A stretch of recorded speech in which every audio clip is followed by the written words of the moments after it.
Bismillahirrahmanirrahim. Assalamualaikum warahmatullahi wabarakatuh. Bertemu lagi dengan Pak TW di channel ini. Nah, kali ini kita akan membahas tentang sistem pernapasan pada manusia. Nah, sistem pernapasan atau disebut dengan respirasi itu merupakan proses pertukaran gas yang terjadi di dalam tubuh makhluk hidup. Nah, ada 3 macam proses itu. Yang pertama adalah bernapas atau ventilasi paru-paru. Nah, ini merupakan proses menghirup udara atau inhalasi dan mengembuskan udara atau ekhalasi yang melibatkan pertukaran udara antara atmosfer dengan alveolus paru-paru. Jadi proses bernapas yang memasukkan oksigen dari atmosfer dan mengeluarkan CO2 dari dalam paru-paru.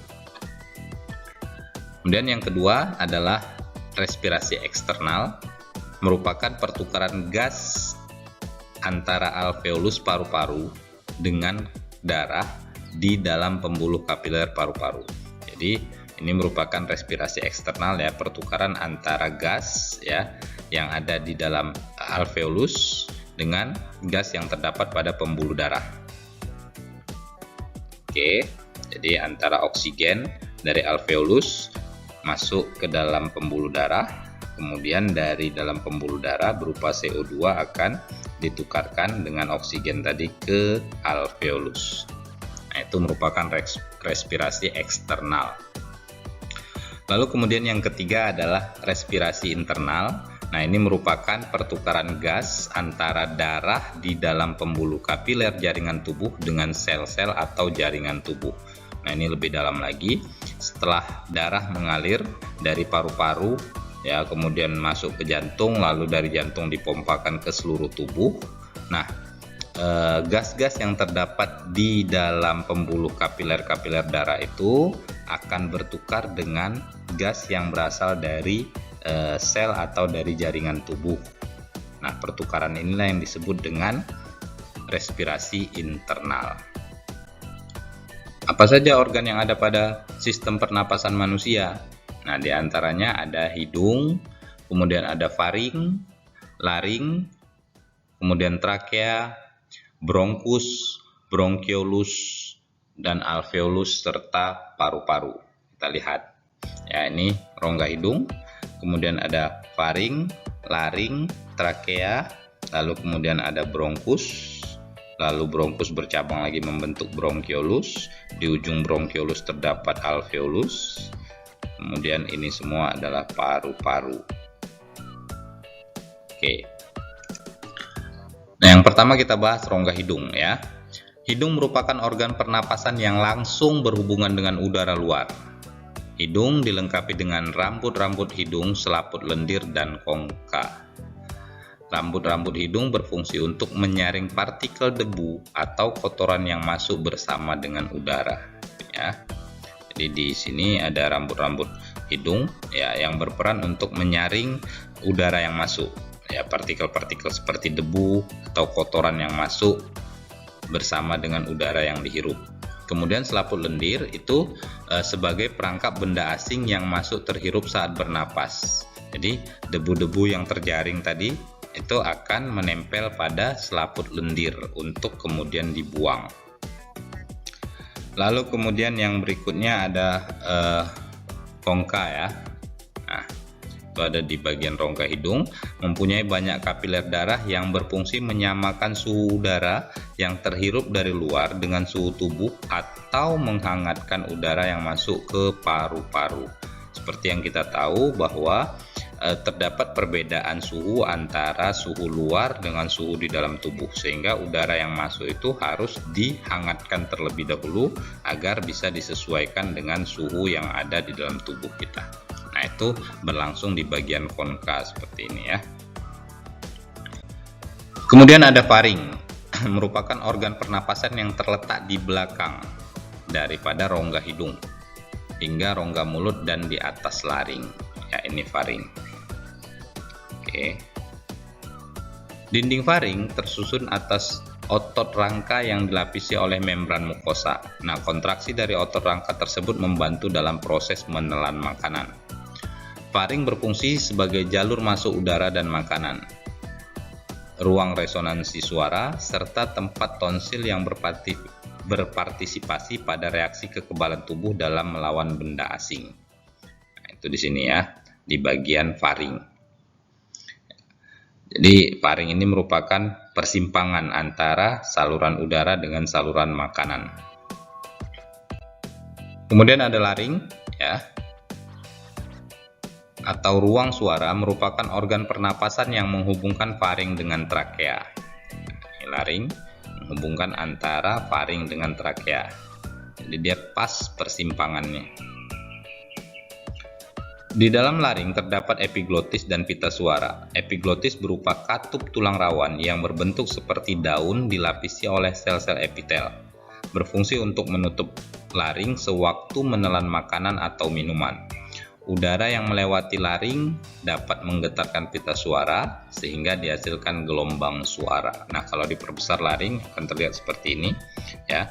Ini pita suara ya, yang apabila dilewati oleh udara itu akan bergetar ya, akan bergetar dan menghasilkan gelombang suara. Nah, kemudian di atasnya terdapat epiglotis. Nah, ini merupakan katup ya, yang akan menutup bagian ini apabila kita menelan makanan, sehingga makanan yang kita telan yang masuk ke dalam saluran pencernaan kita tidak masuk ke saluran pernapasan ya. Nah, itu fungsi daripada epiglotis.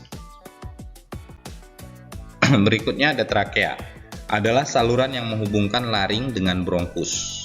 Ya, trakea memiliki panjang sekitar 10-12 cm dengan lebar 2 cm. Ini trakea ya.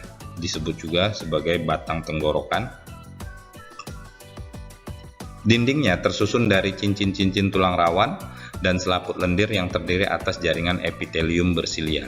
Jadi dia terdiri atas tulang rawan. Nah, tulang rawan ini, susunan tulang rawan yang berbentuk seperti cincin ini berperan untuk agar ketika terjadi pergerakan itu trakea tidak salurannya tidak terjepit, sehingga udara tetap bisa mengalir di dalamnya.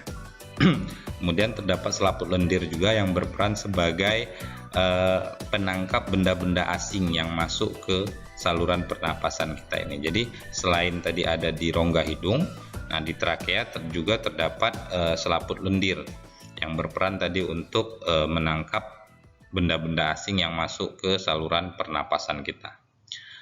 Nah, kemudian ada silia ya, epitelium yang bersilia tadi. Itu silia itu artinya rambut-rambut halus, rambut-rambut getar ya. Nah, fungsinya pada dinding trakea itu untuk menyaring benda-benda asing yang masuk ya. Tadi sudah kita pahami bersama.